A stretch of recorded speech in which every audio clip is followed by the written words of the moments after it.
ये जो है ये पहले से तय था। मेरे 2 या 3 चीजें, अगर बिहार की आवाम को सम्राट चौधरी जी जैसे मुख्यमंत्री देना था तो उनके नाम पे चुनाव लड़ते। चुनाव तो और वोट तो और मत तो आदरणीय नीतीश कुमार जी के नाम पे मिला, वरना आप तेजस्वी यादव वर्सेस सम्राट चौधरी जी कर देते। दूसरा सवाल मेरा, भाजपा और सारे उनके महिला प्रवक्ताओं को भेज रही है और उनका स्वागत है, आ रहे उनके महिला प्रवक्ता, आदरणीय प्रधानमंत्री विमेन रिजर्वेशन बिल, महिला आरक्षण की बात करें। इसके साथ ही आदरणीय प्रधानमंत्री कहते हैं हम परिवारवाद के खिलाफ है। तो बिहार में आप एक महिला को बना देते, बनाया किसको? सम्राट चौधरी को, जिनके पिताजी कांग्रेस में थे, आरजेडी में थे, जेडीयू में सम्राट चौधरी थे, सम्राट चौधरी आरजेडी थे और फिर जाकर भाजपा में गए। ये परिवारवाद नहीं हुआ?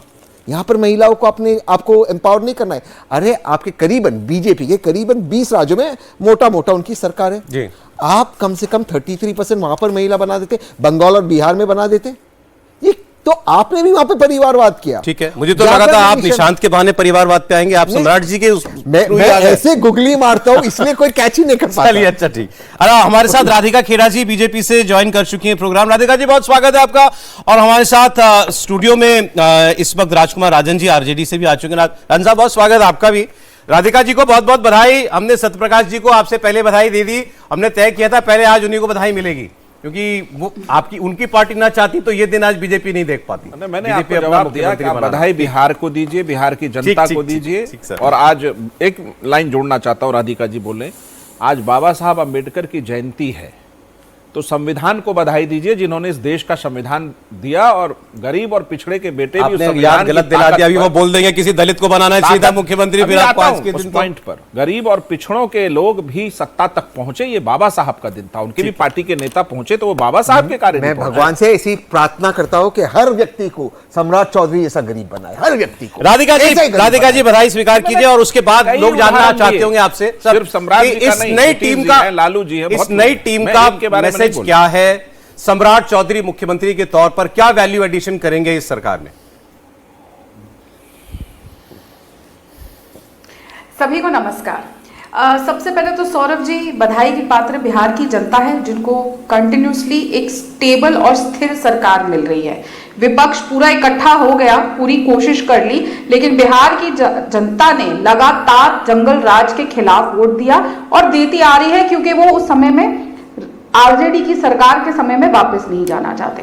जिस तरीके से हमारे गठबंधन ने बखूबी तरीके से काम किया और उसके अंदर बार बार जनता विश्वास जता रही है, वो बहुत अपने आप में बहुत कुछ बोलता है।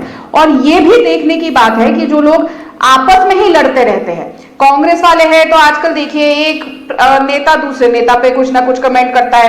कांग्रेस के अंदर सीनियर नेता राहुल गांधी की नहीं सुनते, जूनियर नेता राहुल गांधी की नहीं सुनते, आपस में उनका घर ही टूट रहा है। लेकिन यहाँ पे एकदम बिल्कुल शांति से कोई भी आपने अटकलें नहीं देखी, कोई स्पीड ब्रेकर नहीं देखे।